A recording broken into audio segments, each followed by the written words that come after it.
How to survive a third-party audit for construction scheduling.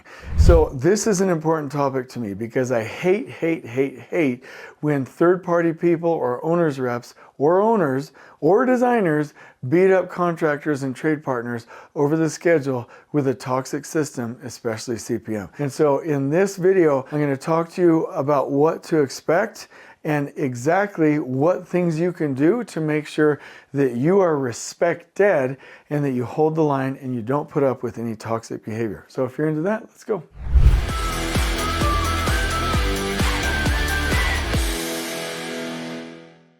So number one, if you're going through an audit, God forbid, like I don't know what you're doing wrong, but I'm just kidding. But like that is bad luck to go through third-party audit. Let me just tell you this right now, because I have never seen a third-party audit of a CPM schedule ever do anything of value. It's going to be your personal nightmare. It's going to affect your career. It's going to affect your personal life. It's going to affect when you get home, and it's going to affect your mental health. I'm just telling you that right now. And nothing good comes from it. Let me just briefly talk to you about this. Like if you were doing a scheduling audit with Elevate according to a tact plan, it would do good because we're good people that believe in respect for people and we believe in lean practices. And we have real ways to help you without shoving it down your throat. But if you go into a third-party audit with a scheduling consultant to actually have your CPM schedule reviewed, they are going to like rip you apart. Now, a CPM schedule has no methods inside of it whatsoever from a production standpoint of helping you at all. All it is the systematic tracking of them not getting what they wanted and finding reasons legally or contractually to be abusive to you. None of your schedule updates matter. How thorough you are, it does not matter. Their lawyer, if they're good enough, can get your schedule dismissed within the first day in court. I have people that have testified of that to me. I've never heard of a legitimate court case that can evaluate a CPM schedule and save you, even amidst all of the fear that's pandered out there.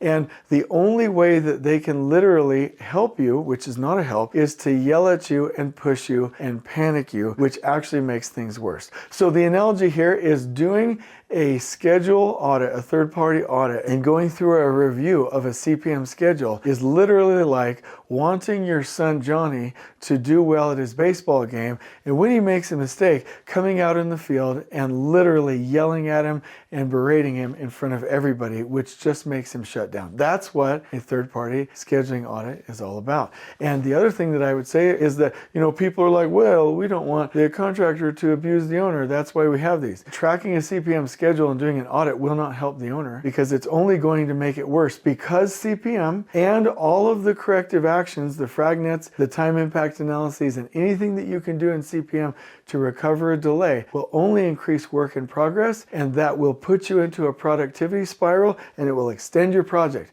So the excuse that an audit will help defend the owner or help the project are categorically untrue. Absolutely untrue. It's false. All right. So I just want to be clear about that. I have a podcast 1206 that I'm going to link to you where I rant about this and you can get a little bit more information. But when you go through an audit, which I have, oh my gosh, let me tell you a story. I was at a company that was good at this, helped them to develop their planning and scheduling techniques. It helped invent the system, was a part of the original committee that did so, and had a beautiful schedule that I put together as the project superintendent that was well vetted, well audited, and I went through a third-party scheduling audit, and it was, even with me, within the same company, with people that I liked, it was toxic, useless, a waste of my time. They told me to do things that were absolutely insane, and it didn't help me at all. And I made no functional changes to the schedule based on that audit, but it affected me, my health, and my family. I can tell you all about it if you ever want to reach out. Just link your comment to me in the comments below and I'll tell you all about it. If you're unlucky enough to go through a schedule audit, here's what you're going to find. Number one, there will be the preparation and the planning phase. This is where the auditors are going to tell you the goals, they're going to tell you who's going to do it, and they're going to start reviewing documentation. You'd better have all of your I's dotted and your T's crossed at this point, but this is where they're going to start digging into you and gathering the information.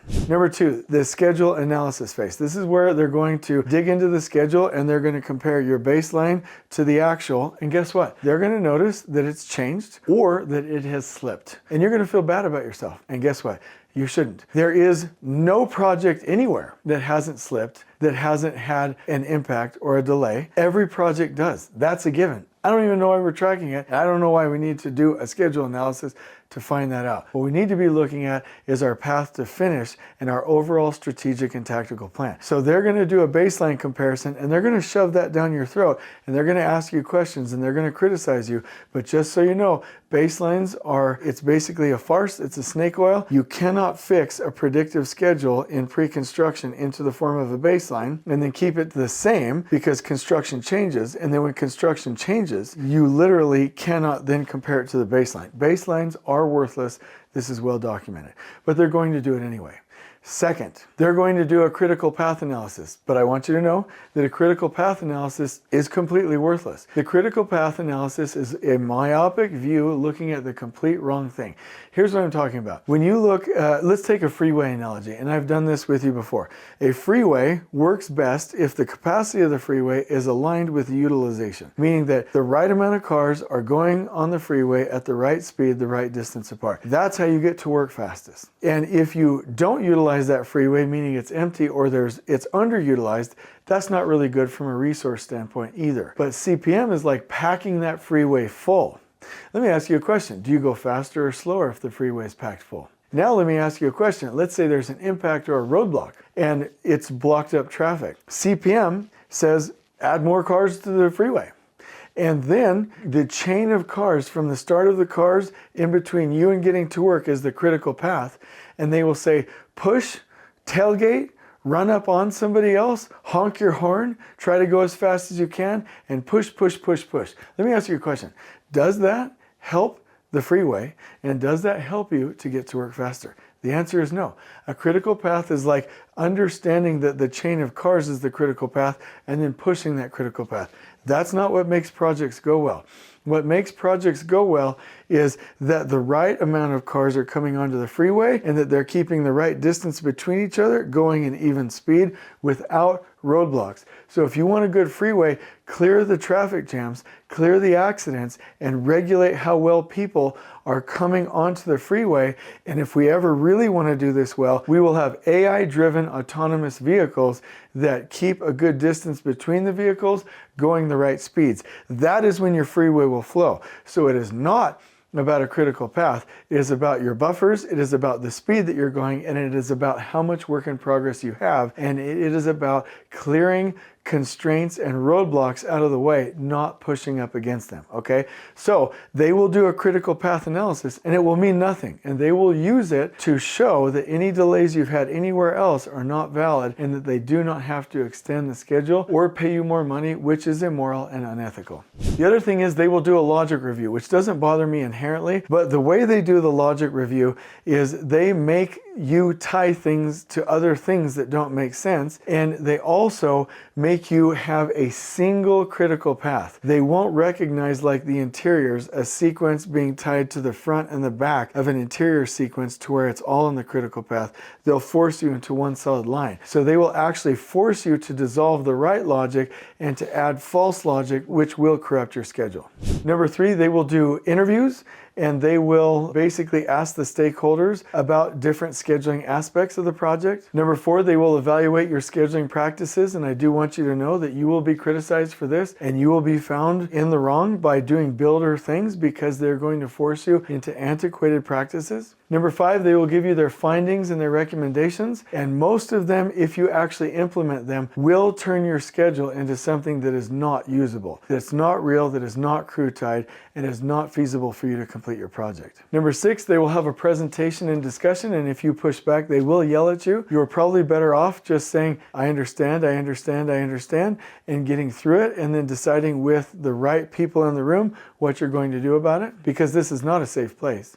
7, they will expect you to follow up and to correct the items, and again, if you do so, you're going to completely tank your project because they will make you do things that are illogical. So you might have to consider sending them a fake copy of the schedule, which I typically don't believe in, and keeping your builder schedule separate, which I never believe in 2 separate schedules. But if a third-party scheduling reviewer wants to get significance by finding things and making us jump through hoops and tearing our schedule apart and putting it in the wrong format, that, then they can have it, but that is a separate thing. And so I do want you to know that unless you're using Tact Planning, Last Planner, and Scrum, according to the guidelines on the tactguide.com website, your third-party schedule analysis is completely worthless. So don't put too much bearing on trying to align with it and argue or really get too upset about it. You need to emotionally disconnect and realize that it's a complete waste of time and you need to survive. Now I'm going to give you some guidelines really quickly on what you need to do to survive it well.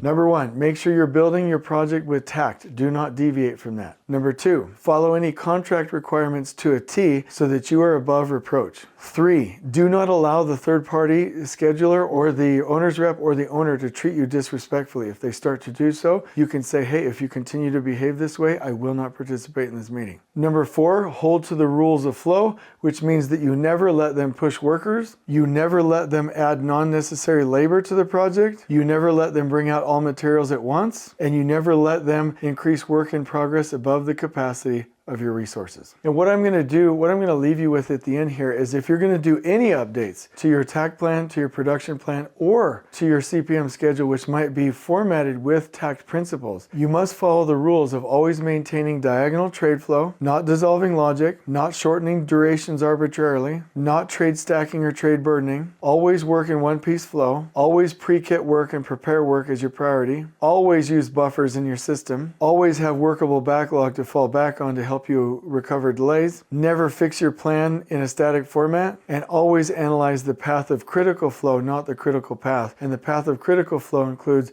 your activities, your logic ties, your sequence, your line of balance, and your buffers together in a network. It's never just the critical path.